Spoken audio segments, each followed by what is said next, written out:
We are back with one of my, if not my favourite ever video to film. We are, this week, reading wrapped up books. I've done this twice before, 3 times before, I think twice, and love filming these videos. Don't always love the books that I get, but love filming them nonetheless. I have the remnants of the books that were left from my February TBR, which is why there are a couple of numbers missing. We have books 3 through 29. Was at one point 1 through 30. This is what's left. We are going to pick 3 books at random using a random number generator. But I have one new rule that I want to include. I am going to allow myself 1 swap out if I don't want to read the book I pick.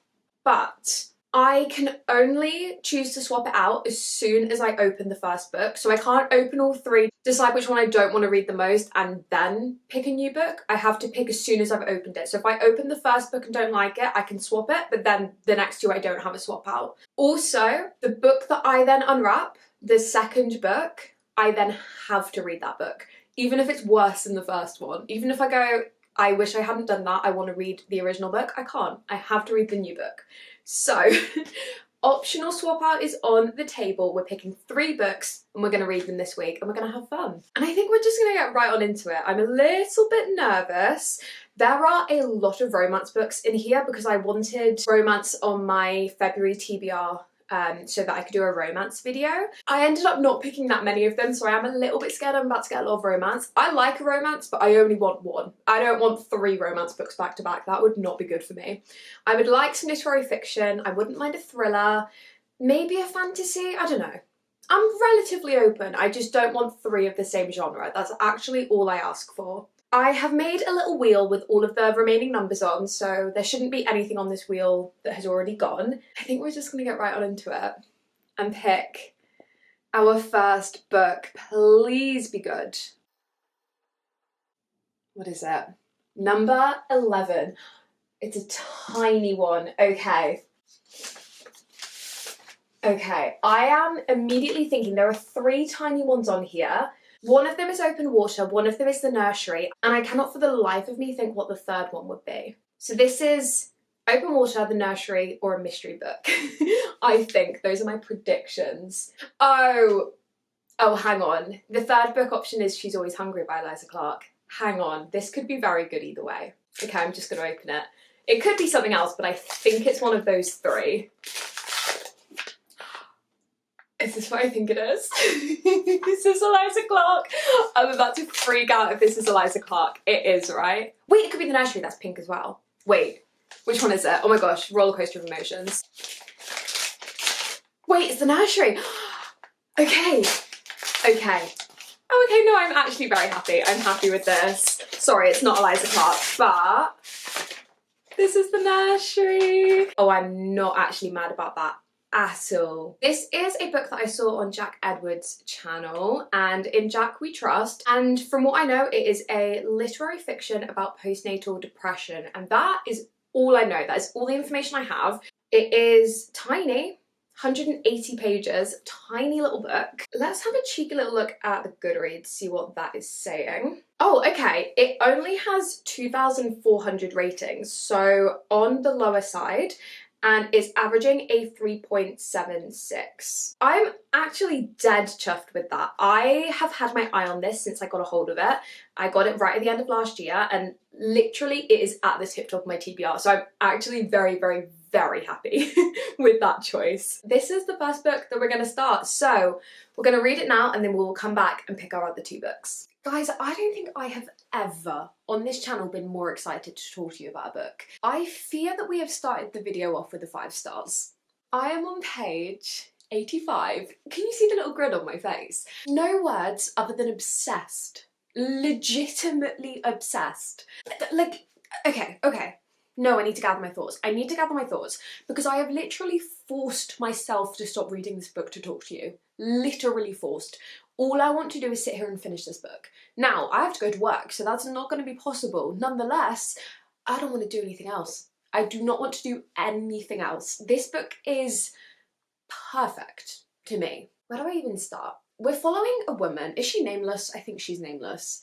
which by the way gets me every single time. I've read so many books where there isn't a name for the main character, and yet it gets me every time. I love it. There's something about taking away the identity of the main character, particularly in a scenario like this, that just, I think it's genius every time it happens. Like, if it happens for a reason, but in this book, it happens for a reason. And that reason is she is a new mum and she is struggling, to say the absolute least. So we're following this woman who is staying in her apartment. She's just had a baby and she has postnatal depression. And we are following all of the very complex feelings that come along with that. And this book does not shy away from literally anything. It very much is gory and traumatic. It does not shy away from one singular detail of birth or like anything related to that before, during, after. Not for the faint of hearted, I would say. The writing in this is genius. I have tabbed so many things because I am obsessed. I am absolutely floored. Like, I was looking forward to reading this book. I had an inkling that I would like it. It's blown me out the water. Like, my expectations are so far exceeded that it's not even funny. I thought I would like it. I thought, oh, you know, this could be a 5-star. Babe, it's a 7-star. I've not been obsessed with a book like this since, like, Boy Parts by Eliza Clark. I mean, we're still relatively early on. Well, it's such a short book, which makes me sad. I guess we're nearing halfway, which is crazy because I'm only on page 80, 85. The conversations about motherhood definitely remind me a little bit of The Push by Ashley Audrain, which, if you don't know, another like all-time favourite for me. That one is more of a thriller. This one is definitely literary fiction. This one is pure character study. Like, she is staying in her house. I'm pretty sure the entire thing is going to be set in her apartment. It reminds me a little bit of my year of rest and relaxation. The writing, the character study, not really the plot, but the feels kind of feel the same. It's largely set, well, completely set in this woman's apartment. There's very little like going on in terms of like, there's not plot twists, like it's not that kind of book. It's very much a character study, but it's kind of like, it reminds me of a cross between those two books, like The Push in terms of topics like motherhood, and both of those books kind of discuss the mothers maybe resenting the children and maybe not. Like, she talks about how she maybe hates the baby, but we're basically following how isolated and broken she feels about being a new mother. And also such amazing conversations about, because she has a husband who is kind of like spoken about. He's in it like a tiny bit, but not really. He's not the focus. There are amazing conversations in here about how things haven't changed for him in the same way that they have for her, how everything has changed for her, and she's kind of resenting him for that as well.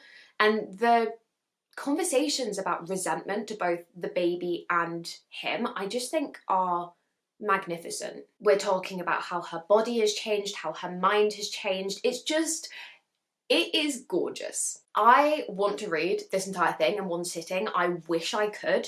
As I say, I have to go to work. That is the only thing stopping me, but I'm also trying to savor it. I could fly through this and be done with it this evening, but I want to savor this because I could seriously see this becoming one of my all-time favourite books. That's bold, I'm on page 80, but I could see it happening.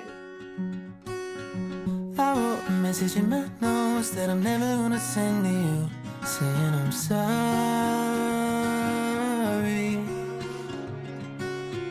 I guess you never really know what somebody's gonna do when they get lonely.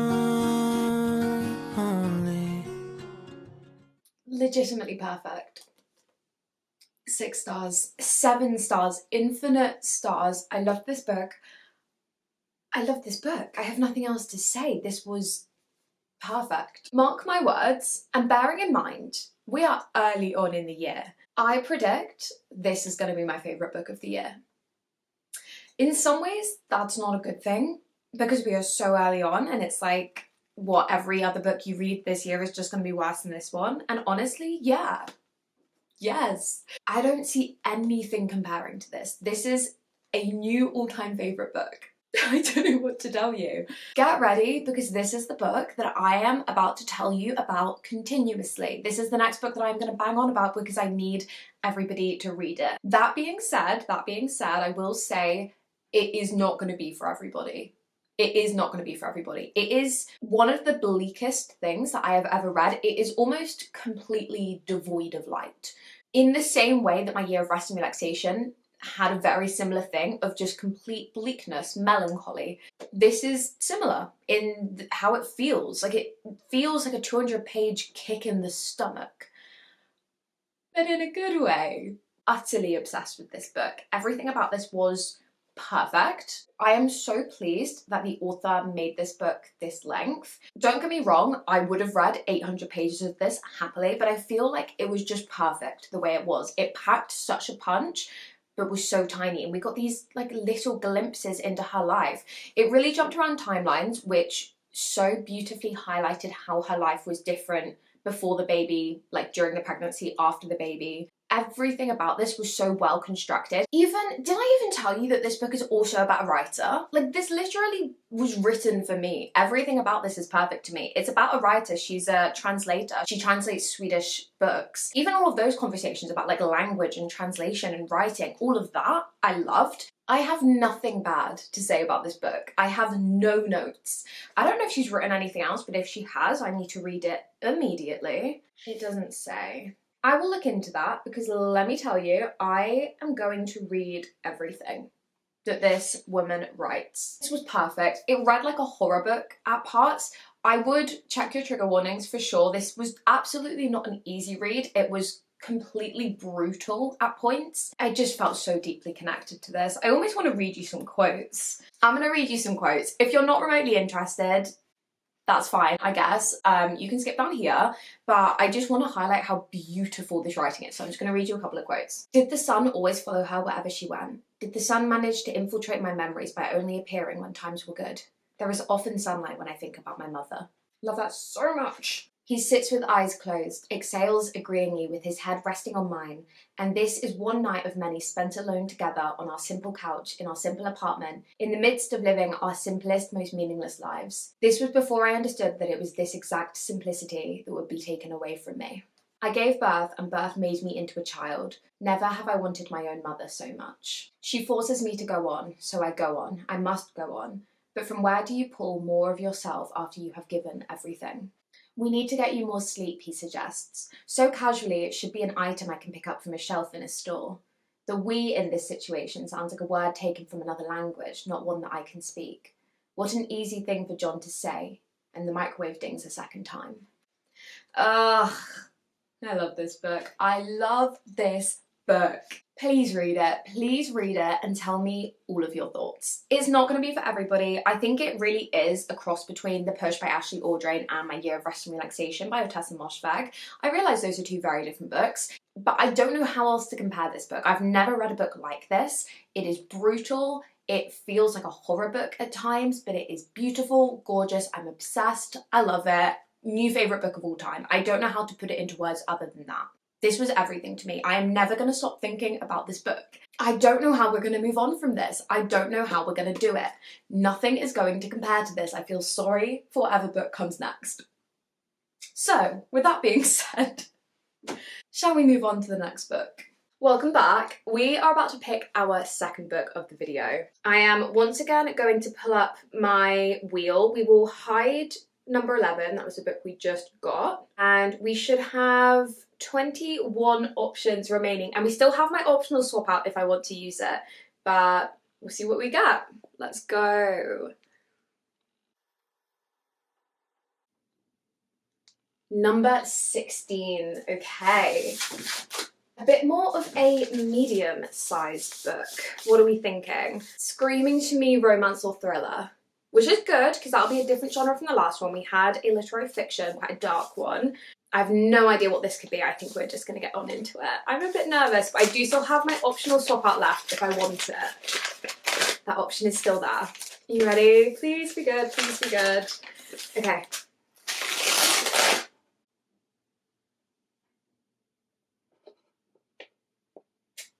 Oh no. Oh, I know exactly what this is, yeah. Okay.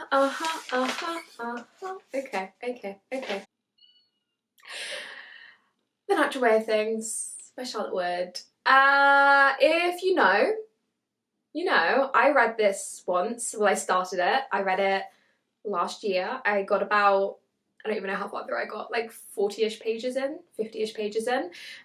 Literally had to put it down because it was messing with my head. It was that dark. Okay. I am so fully debating my optional swap out right now. The thing is I have known for a long time that I wanted to come back to this story. It's a dystopia. It's about these women who get like drugged and taken to this, I don't even know what it was, like it felt like a ranch in the middle of nowhere, like just this place in the middle of nowhere. They had their head shaved, and that's really as far as I got. There was something about it that was just, I can't even explain it to you, but I ended up DNFing it.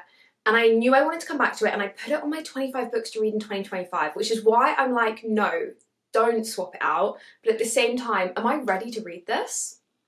Am I? Oh, maybe I am, I don't know. Okay, I mean, the font is big, and the chapters are short. Oh, to swap or not to swap? That is the question.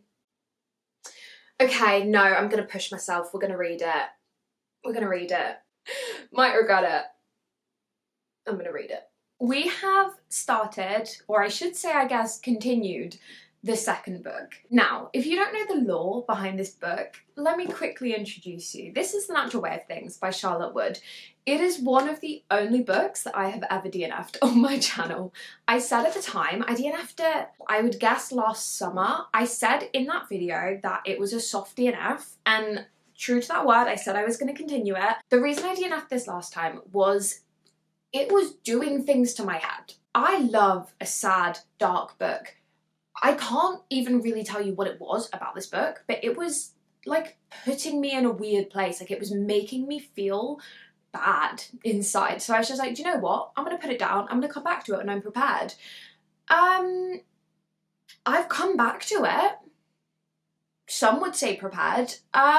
I fear I'm having the exact same experience. I am on page 100, so I've finished part 1. There's a cute picture of a rabbit. I looked up where I got to last time. I got to page 54. I decided to just carry on. I didn't feel the need to reread the first 54 pages, partially because I was like, I don't know if I have that in me. So I read from page 54 to page 100, because not very much happened in those first 54 pages. We're basically following these women on a, I don't even really know what it is, but it's in the middle of literally nowhere. They're drugged and they wake up in this, basically a prison, but I don't really know what it is. It's like a ranch, it's like a thing in the middle of nowhere. There's a bunch of women, they get their heads shaved. That was really as far as I got last time. I'm now up to page 100, so as I say, I've read part 1. We've kind of met all of the guards, some of the other women, and I have to say I'm having the exact same experience of this is just making me feel gross inside, just not good. I don't know. And it makes sense, right? This book is described as the Handmaid's Tale of our age. That book didn't make me feel good inside either, but for some reason it's just making me feel worse. I literally can't even really tell you why. There's just something about the writing that is just making my insides crawl. That's the best way I can put it. Is that intentional? Probably. Probably. I don't know. It's giving me the same feeling that Tender as the Flesh gave me, but worse. I don't really know. It's well written. Not a whole lot has happened. Actually, very, very little has happened. We're basically just following these women surviving, but not really surviving in this ranch place. It's not a ranch. I don't know how to describe it. They're just in the middle of literally nowhere. It's making my insides crawl, but not necessarily in a good way. And like, this is coming from someone who, one of my favourite books is My Year of Rest and Relaxation. That book is so bleak. That book is so sad. I am not opposed to a sad book. I literally can't tell you what it is. I cannot, and I wish I could. I wish I could say this is the reason. I can't. I love the cover. I love the title. The words are making me feel sad and bad. I'm not going to DNF it again. I am going to push through because I'm intrigued. I think the concept is great. The thing kind of tying all of these women together is each of the girls in the past have a sexual scandal with a powerful man. So I think that is a really interesting concept, that is the reason they've all been brought here. We've not really gotten into any of that yet. I am going to push through because I'm intrigued. It's compared to The Handmaid's Tale, which I love, like one of my favourite books. I am intrigued. Oh, I don't know. I've not really had an experience with a book like this before, but it just makes me feel, ugh. I don't know what else to tell you. Every summer leads to snow. I can feel the west wind blows back from where we came. That's the way the rivers turn back to rain. I'm on page 157. I feel like I'm reading the book the whole time with this face. Like, just grossed out. Oh, I don't know what it is. I don't know what it is. This book is just, ugh. It's like all of the feelings of Tender as the Flesh, but somehow amplified. And I can't even explain that, because Tender as the Flesh is a book that does not make you feel good. That is a book about people eating other people, for anyone who doesn't know. It's like a world where, it's a really good book, it's like written really well, but it is disturbing as anything. It's like a dystopia where all of the animals have caught a disease, and so instead of everyone just becoming vegan, they just start growing people to eat. It's disturbing. Somehow this is making me feel even worse than that book. I feel like I'm panic reading this at this point. Like, I'll give it this, the chapters are short, I will give it that, but I feel like I'm panic reading it. I'm just trying to get through it because it is making me feel bad.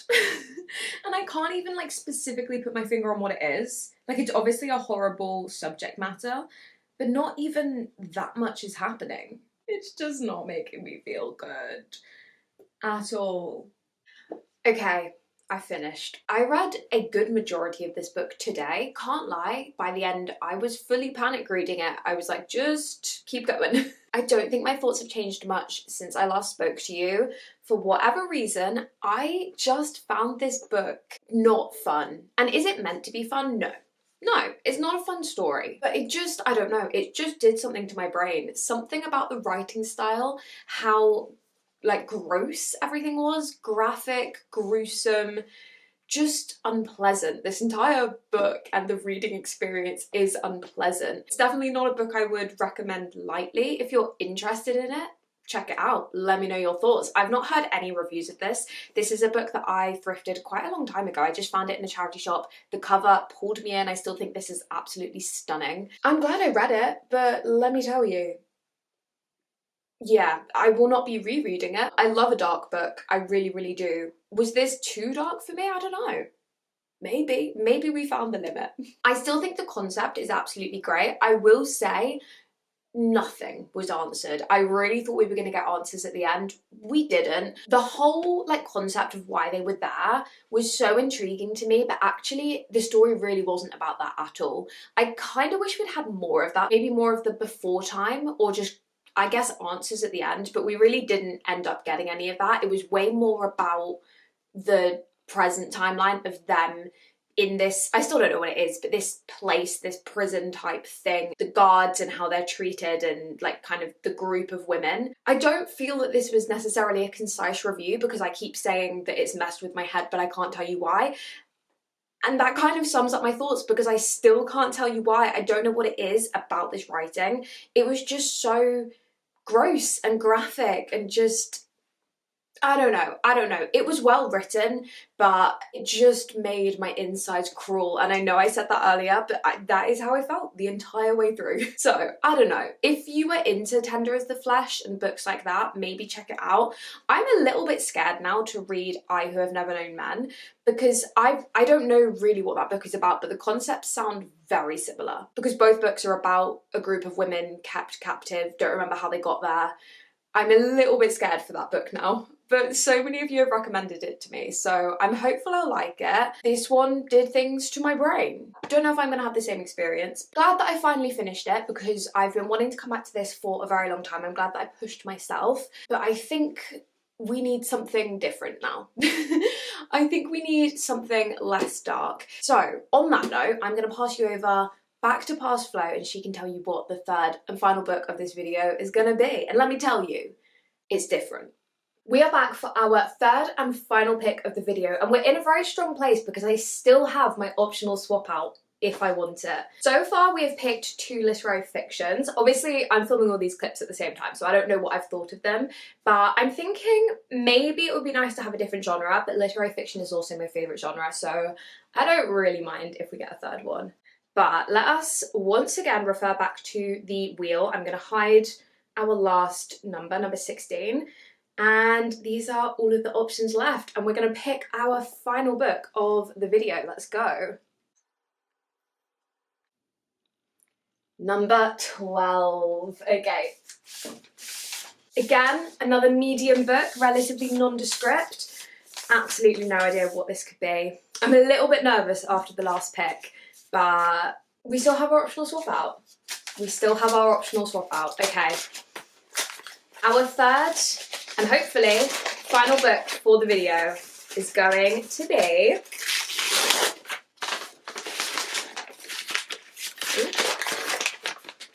I can't get it out. There we go. Ooh. It's floppy. I cannot think what this would be. Which way's the right way up? That way? Oh! The Friend Zone by Abby Jimenez. Okay, I don't think I'm mad about that. Yeah, okay, that's very different from the last 2, but that's probably a good thing. Particularly as of right now filming this, I haven't read The Natural Way of Things, but having DNF'd it before, I think that's going to put me in a dark place. Maybe a cheeky little happy romance would be the shout. I don't think I'm using my optional swap out. I think I'm good with this. I've never read an Abby Jimenez book yet, so I think this could be very fun. Is this the one about the dog? No, it's not. There is a dog on the back though. Oh, is this the one about the wedding? Yes. Correct. Okay, cool. Yeah, okay. I feel like I'm pleasantly surprised. So this is the third and final book that we're going to be reading for this video. Grand.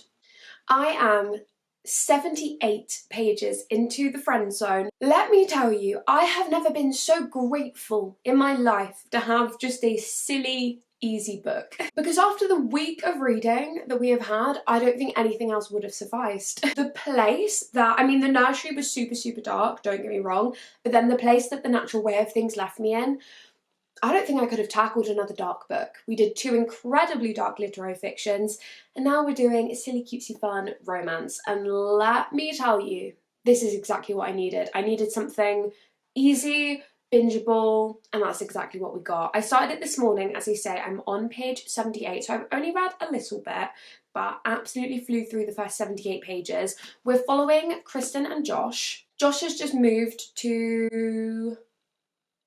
I actually don't know where we are. It's fine. I don't think it's relevant. I can't remember. He's just moved to this new city after a breakup. He has kind of a run-in with Kristen. I thought it was going to be kind of like a dislike to love. There's a tiny bit of that, but not really. They resolved that very, very quickly. And then Kristen, and this is the interesting part, because I've never read a book with this trope. I know they exist, but I've never read one. Kristen is in a relationship with a guy in the military, so it's a long distance relationship, and they are planning to move in together, and you can tell it's a little sticky. It's not perfect. It's not bad, but it's not perfect. And that's kind of as far as I've got, other than Kristen and Josh have very quickly become friends. Debatable. I don't know, that whole situation is really, really odd, because they are being honest. Like, she's told her boyfriend and stuff about Josh, and he's like kind of working for her. There's a few situations they've gotten a lot closer, whatever. I won't obviously like spoil anything, but it's a really, really odd one, because like obviously it's a romance book. Like, they're the 2 main characters. I know what's going to happen. It's not, you know, I know where it's going. I just don't know how we're going to get there. I don't know. I'm very intrigued. As I say, I've never read a romance book where one of them starts in a couple. But yeah, I don't have too much to say, because as I say, I'm only 78 pages in. But this was the perfect change of pace that I needed, because The Natural Way of Things did something to my brain, and frankly, I need this to undo it. So no pressure, but I need you to fix my brain. Thank you. I am on, that's upside down, page 236 of The Friend Zone. So 60-ish%, 2/3. We've made progress. I've literally flown through this. A lot has happened since I last spoke to you. I will say this entire book could be resolved in one conversation, but I do think she's done it in a way that isn't frustrating, because often that is annoying. Personally, anyway, I'm not finding it annoying because I kind of understand why she doesn't want to have the conversation. I'm very intrigued / nervous as to how this is going to end. I definitely have an idea of where it's going to go. As I say, a lot has happened in the last, when did I even last speak to you? Like 150 pages ago. A lot has happened. I do think there were questionable actions, potentially. Yeah, we'll leave it at that. I think there were certain things that were, yeah, questionable, I think is the word for it. But I am absolutely adoring the writing. I just think the writing is beautiful, and this was just exactly what I needed. It wasn't quite as silly, fun rom-com as I thought it was going to be. It's definitely a much more like emotional romance, and it's definitely not like any romance book I've ever read before. Probably because of this setup with her having a boyfriend and all of the kind of complications that came with that. As I said, I'd never read a romance book like that before, so this is definitely making it very unique for me. Also, someone in my comments told me that the dog in this book, Stuntman Mike, the little Yorkie, apparently that is Abby Jimenez's real dog. So I just think that's really cute. I don't know if it says it in the author's note. I don't want to spoil anything for myself, but I just thought that was really sweet. Despite potentially some questionable actions, I do really like our main girl. I also do really like Josh. I do think there were some things done that were maybe not 100% above board, also not 100% below board. That's not a saying, but you know what I mean. Not the worst things that could have been done. Just a couple of things more on the questionable end, but I do really like them. And I think Abby Jimenez has done such a good job of making them lovable but complicated. And I do like that a lot of the dynamics in this book don't feel super obvious. I like that they are a little bit more complicated. But yeah, I'm absolutely flying through it. Like, it's short chapters, it's very quick pace. It is definitely miscommunication heavy, but I'm not finding it as frustrating as I would normally. And I think that's because it is so well written. And I'm excited because I own, or maybe actually I own only one more of her books. I'm excited to read more from her. I think I own the second one in this, which is the Happy Ever After playlist, which I could be so completely wrong. I could be so completely wrong. I could have sworn that book was about, well, I don't want to spoil anything. Somebody already in this book. Maybe I'm completely off and I'm just making this up. I could have sworn that book was about someone in this book, which makes me think something's gonna happen. I don't know. I'm gonna finish this book and then I'm gonna double check that, or probably forget, which is more likely. But my whole point being, I am excited to get to that second one, because I remember I was going to read the second one first, and then I added it to a TBR, and a few people in my comments told me that I really should read this one first, even though technically they're interconnected. Apparently it's important. And that one also has a dog, and I'm like, is it this dog? It doesn't really matter. These are just some of the things I'm thinking of. But no doubt I'm going to finish this either tonight. Actually, not tonight, I'm going to work. That is such a lie. But I'm going to read up until I go to work, and then I will almost certainly finish this by tomorrow. But I'm liking it, and it's just such a nice change of pace from the rest of this week's reading. As I say, it's not quite as fun and silly as I was expecting, but in comparison to The Natural Way of Things, this is as happy and rom-com as you can get. And that is saying something, because this isn't a particularly like happy, silly book. It's still quite sad. But in comparison, it was what I needed. And I am flying through it. You found somebody better than me to take care of your insecurities. You did it all while leaving me in the dark. I try so hard to be what you need. If you're into the finer things. This morning I finished The Friend Zone, and that means we have finished our final book for the video, so I thought we would chat about it quickly.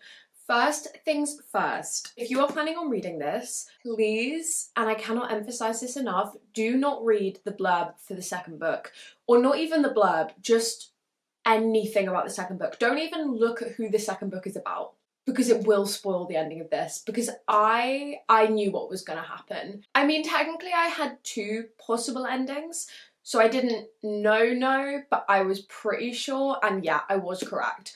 So do not do that, because I saw everybody crying at the end of this book. I didn't cry, but that is because I knew what was going to happen. It was still really sad, don't get me wrong, but it wasn't a shock to me. And I think that it would have been so like hard hitting if I didn't know that it was going to happen. But I ruined it for myself by reading the blurb of the second book. Or not even the blurb, I hadn't read the blurb, I just knew who the second book was about. Don't do it. If you're planning to read this, do not look at the second book. If you already own it, cool. If you want to buy it, go get it. Just don't read the blurb. Don't look at who it's about. Just leave it be. Put it aside. Read this, then yeah. Anyway, I don't know who the third book in this series is about, but best believe I will not be looking in case I do the similar thing. Putting aside that I did accidentally spoil the ending for myself, I did also read the author's note, and quite a lot of the subject matter to do with infertility in this is she kind of talks about in the author's note, and about how a lot of that is actually based on a true story. So that was really interesting, and a lot of the information in this book and the things that Kristen goes through come from her best friend. So that author's note was a very interesting read. I mean, it was very short, it was only like a page and a half, but I thought that was interesting, and it was good that she did so much research, and it was interesting that it was actually a true story, and how this book ends and everything was based entirely on her best friend, which I think is very sweet. But yeah, I liked them together. It was definitely miscommunication to a T. Very, very, very heavy on the miscommunication, because a good majority of this book is her not wanting to address something and him not really understanding why things can't happen. That was vague. I'm trying not to ruin anything, but it was miscommunication heavy is what I'm trying to say. But I did really like them together. I think the characters were both super lovable. Even though I spoiled the ending for myself in terms of something that happens, the thing that everybody cries at, I still thought that it was really well written, and it makes me very excited for the second book, because I think that book is going to be hard hitting, to say the least. So I am very excited to continue this series, and I love her writing style. I think her writing style is amazing. This did end up being so much less rom-com-y and fun than I was expecting, and actually bits of this were really sad and really hard-hitting. But nonetheless, compared to the week of reading that we've had, I just think it was a very nice change of pace, and I flew through it. I read it so quickly. But I'm glad I've read my first Abby Jimenez book. I feel like it's about time, and I now need to get the last one in this series. Although now that I've said that, I have such a vague memory of somebody telling me that that book is really heavy on health triggers, so I don't know if that's going to be a read for me, but I love her writing and I really want to finish this trilogy. So, I don't know, maybe I need to look into that, because I do not like reading books about health. Also, do check your trigger warnings for this, because infertility is a massive one, but there are a couple of others as well, so do just look those up. But yeah, that is our third and final book of the week done. Oh my gosh, what a week that we have had. I have been editing this video as I have gone. I literally love it, so I hope that you have enjoyed, because I just really, for whatever reason, loved filming this video. And I think largely it's because of the absolute roller coaster that I have been on this week. We had some visceral responses to books today, like extremes. I don't know what happened this week, but I thought I would quickly wrap up all of our reading. We started this video with a infinite star, one of the best books I've ever read, favourite book of all time. Like, that is crazy. Cannot stop thinking about it, will never stop thinking about it. I immediately want to pick up another book on my TBR called I Love You But I've Chosen Darkness, which is another very tiny literary fiction about postnatal depression. I want to pick it up, but equally I'm now scared because I feel like nothing will ever live up to this. So excited for that book, but I think maybe in a few months, maybe not yet, because I think nothing will compare to this right now, because this to me was just everything. Then, as every good roller coaster has, I mean, I don't know, I don't like roller coasters, but I've been told by people who go on roller coasters that you have highs and you have lows. This was so completely in contrast to the Nursery. Yeah, I mean, you saw my thoughts. Is it well written? Yes. Will I ever reread it? Absolutely not. Absolutely not. I will never read this book again. The reading experience of reading this book was not good. It was not groovy. I could probably be convinced to try another book from Charlotte Wood, because I'm pretty sure she's just had a book nominated for like a massive prize. I can't remember which one, but it was like one of the big ones. It was like a Pulitzer or something. So I will potentially try more books from her. I just think the subject matter, the way it was written, I don't know. This book was just, you saw, it was a visceral response. We'll leave it at that. And then in literally just a completely different vein, and probably, thank God, we had The Friend Zone by Abby Jimenez, which was, to be fair, kind of a roller coaster in and of itself, because it wasn't really what I was expecting. I really loved the writing style, I love the characters. I said before, I think maybe some of the actions were a little bit questionable. The ending definitely, well, I say surprised me, I kind of literally knew it was coming, but I didn't realise it until halfway through the book. So it surprised me in that sense, because it's definitely not an ending you think of when you think of a romance book. And honestly, there are so many things about this book that make me think that it's honestly more of just a contemporary fiction. It just wasn't necessarily your classic romance, but I thought that was fun, and I'm very excited to continue the series at some point. 3 more books off of the physical TBR. This is one of my favourite videos to film. I loved filming this. If you want to see it again, please let me know. I may in fact have already filmed an introduction for another one of the same kind of a video. My books were still wrapped up, so I thought maybe we should just do it again. So if you want to see that, you should subscribe, otherwise you may never find my channel again, and then how are you going to watch it? How are you going to watch it, babe? I'm just saying. I'm just putting it out there. Thank you very much for watching. If you've watched to the end, I love you, you're the best. Please like the video, it makes such a big difference to me. Comment down below, subscribe, all of that fun stuff, and I'll catch you in the next one. Love you, bye!